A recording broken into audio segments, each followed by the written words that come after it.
Վաղուց այս ֆորմատով չեմ հանդիպել, ավելի նեղ խմբերով էինք հանդիպում ու կառաջարկեի այսօր մենք շատ ազատ շփում ունենանք, չկան փակ թեմաներ, չկան արգելված հարցեր, փորձեմ մի կարճ ներածական խոսք ունենալ, ինչը հնարավորություն կտա, այսպես ասենք, եւ կողմնորոշելու եւ հունի մեջ մտնելու համար։ Հիմա երևի առաջի եւ ամենից կարևոր հարցը, թե ինչ պետք է անի երկրի առաջնորդը, եթե ինքը շարժվում է երկրի եւ ժողովրդի շահերից։ Մի քանի sense ֆունդամենտալ կետ, բազային կետ։ Առաջինը պիտի ամրապնդի եւ ամենից կարևորը երկրի պետականություն։ Չէ՞ սա է։ Սա նույնն է, որ մի ընկերության տնօրեն պետք է մտածի այդ ընկերության մասին եւ այլ։ Հիմա ինչ է նշանակում ամրացնել պետականություն։ Առաջի հերթին անվտանգություն, իսկ անվտանգությունը դա բանակն է եւ ռազմաքաղաքական դաշնակիցներ, պայմանագրեր, երկրորդը դա ազգային ինքնության ամրապնդում, ազգային ինքնությունը դա պետականության հենասյուներից մեկն է։ Կան բազմաթիվ երկրներ, որտեղ բավական պրոբլեմային է հաստատել ազգային ինքնություն կապված տարբեր էթնոսների հետ եւ այլ, Հայաստանը այդ պրոբլեմը չունի իսկապես։ Հայաստանում հնարավոր է ունենալ, ամրացնել այնպիսի ինքնություն, որը ուղղակի հնարավոր չի որևէ կերպ ջարդել։ Երրորդը դա տնտեսությունն է եւ տնտեսությունը պետք է լինի ներառական եւ դրա հիմքում պետք է լինի բարենպաստ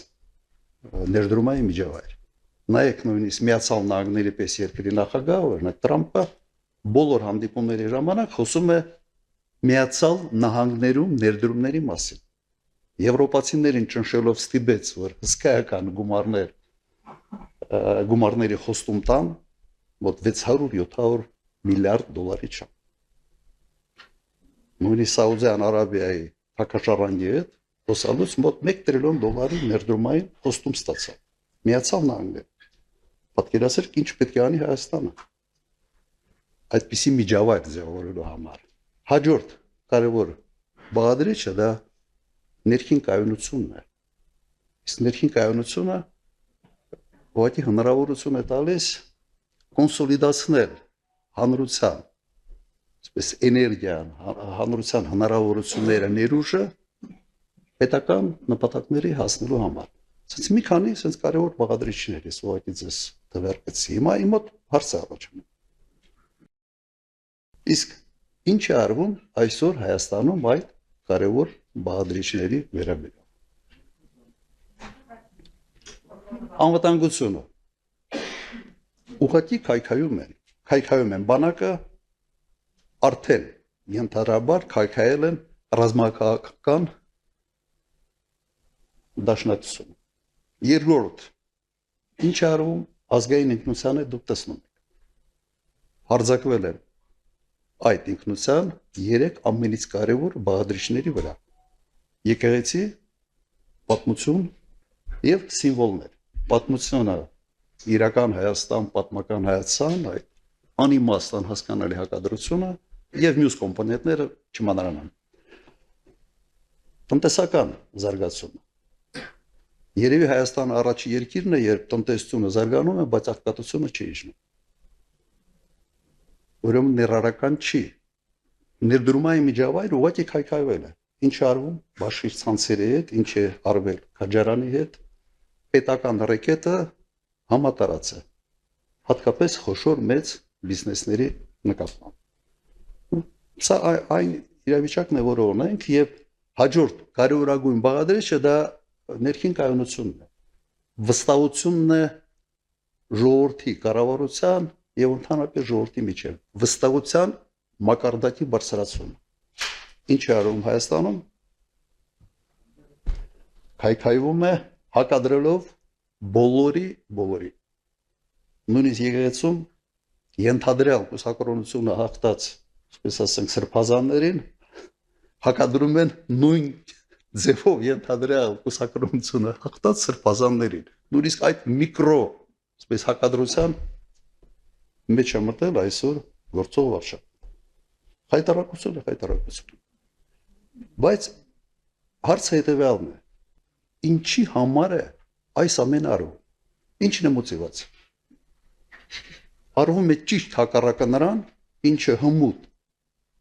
պետության առաջնորդը պետք է անի։ Այս ուղղակի թվարկեցի մի քանի հատ կարևոր բան, թե ինչի վրա պետք է էներգիան ուղղված լինի, եւ նաեւ ցույց են տալիս, թե ինչ արվում։ Նա մտածել եմ իհարկե այս հարցի շուրջ եւ միայն 3 տարբերակ է իհայտ տալիս։ Առաջինը, եթե երկրի առաջնորդը գործակալ է, երկրորդ տարբերակը, եթե երկրի առաջնորդը տգետ է եւ մեծամիտ, եւ երրորդ առաջարկը անում է մտածված եւ միտումնավոր։ Որոնք պետք է փնտրենք շարժ ժառիթներ, թե ինչի համար է սա արվում։ Այս փորձում եմ sense parts սխեմայով, parts կոնստրուկցիա կառուցելով մենք փորձենք հասկանալ, թե ինչ է կատարվում։ Հիմա հերթով գործակալ լինելը ամբողջությամբ բացատրում է, թե ինչի համար է սա արվում։ Բայց ես փաստեր չունեմ եւ ունեմ մեկ բանաձև, որ եթե Հայաստանի Հանրապետության վարչապետը լիներ Թուրքիայի գործակալ, կաներ ճիշտ այն քայլերը, որոնք այսօր արվում են։ Բայց ես փաստեր չունեմ, սա իհարկե ենթադրություն է։ Թեկուզ վերջերս հենց Փաշինյանի կողմից նշանակված նախարարը հայտարարեց, որ ինքը փաստեր ունի եւ շուտով կհրապարակի։ Երևի ցանոթ եք այ հայտարարության պաշտպանության նախարար աշխատած ազնվորություն։ Երկրորդը այնպես է ստացվել, օրինակ երկրի առաջնորդը տգետ է եւ մեծամիտ։ Այս հանգամանքը բացատրում է այն քայլերը, որոնք Նիկոլ Փաշինյանը արել է 18 մինչև 20 թվականի պատերազմում պարտություն։ Իսկապես բացատրվում է տգետության եւ մեծամտության։ Բայց չի բացատրում այն, ինչ կատարվեց դրանից հետո։ Եվ երրորդ տարբերակը արվում է միտումնավոր, պլանավորված եւ փորձենք վերլուծել արդեն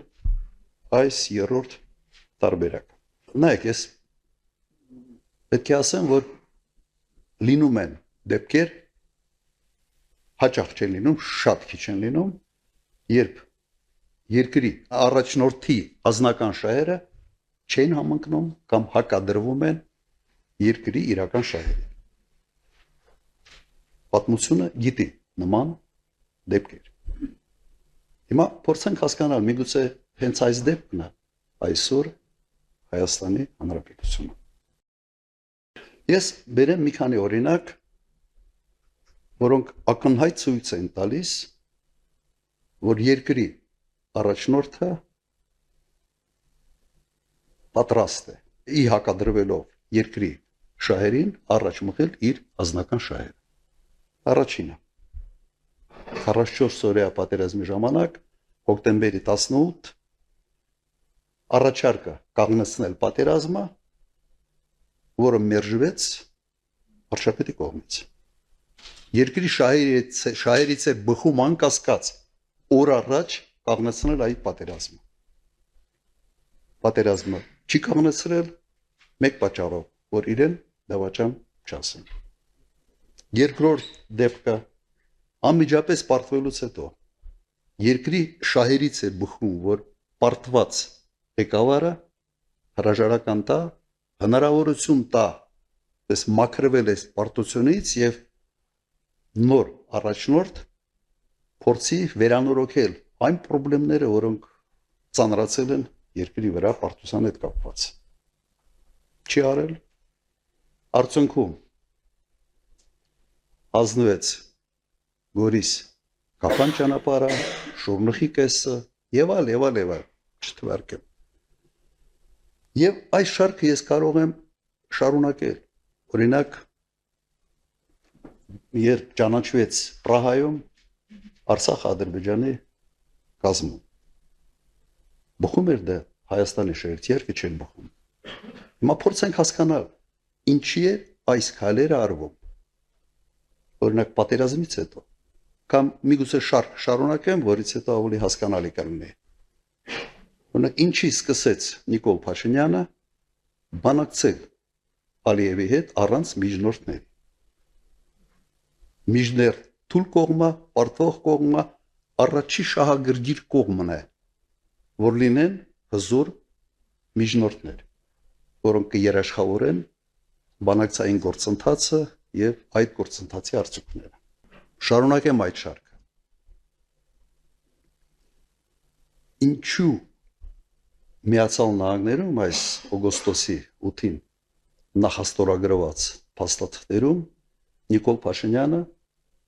որևէ կերպ չփորձել բանակցել խաղաղության հաստատման եւ ամրապնդման միջազգային երաշխիքների խնդիրը։ Նույնիսկ փորձ չի արվել, ես համոզված եմ, որ փորձի պարագայում հնարավոր էր դրան հասնել։ Հիմա փորձենք հասկանալ ինչն է միացնում այս բոլոր կետերը։ Մեկ բան։ Նիկոլ Փաշինյանին ձեռնտու է մի իրավիճակ, երբ Հայաստանը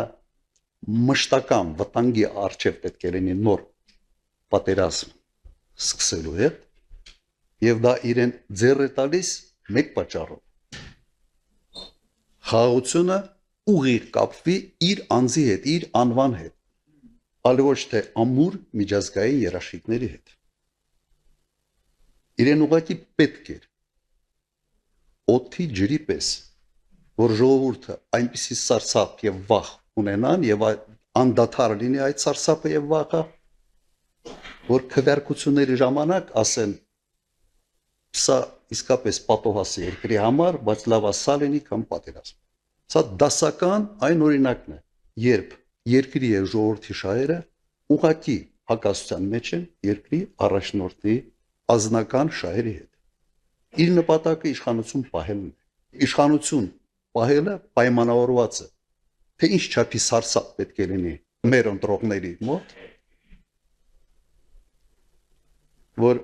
հենց կիրառվի այդ բանաձևը, լավ այս պատոհասը լինի ազգակործան, քան լինի նոր պատերազմ։ Սա այս պարզ տրամաբանական շղթան բերում է այս եզրակացության։ Հետևաբար օգտագործեմ ոչ իմ այսպես տերմինները, այսօր Նիկոլ Փաշինյանը թոք է Հայաստանի Հանրապետության վզին եւ այդ թոքից պետք է ազատվել։ Սա կրկնեմ, փորձեցի շատ բարձ sense տրամաբանական շղթան կառուցել, թե ինչ վիճակում ենք մենք հայտնվել։ Ունիկալ վիճակ է։ Եվ ամբողջ հույսը կրկնեմ նրա վրա է, որ միամիտ քաղաքացին իսկապես այսպիսի վերլուծություններ չանելով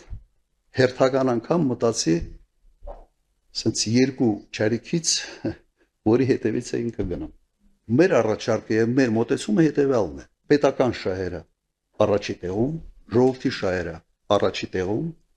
եւ երբեք որևէ առաջնորդ չպետք է իր շահերը որևէ կերպ գերադասի ժողովրդի եւ պետականության շահերը։ Այլ կերպ ոքի չի կարող լինել, այլ կերպ նշանակում է մեկ բան. մենք կործանում ենք մեր հայրենիքը։